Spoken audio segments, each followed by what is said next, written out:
ममता के अनमोल खजाना कबो न दिल से तेजा, धड़केला हरदम बेटा खाती माई के करेजा, कुहकेला हरदम बेटा खाती माई के करेजा।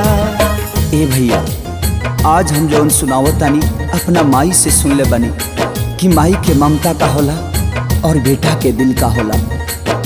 सुनी ध्यान से सुन ल भाई एगो बेटा के कहानी, मनमोहनी के जाल में पड़ के कैलस बड़ा नादानी।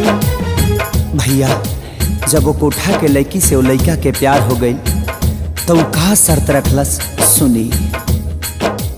हमसे कितना प्यार करेला साबित क के देखावा, काढ़ी करे जा माई के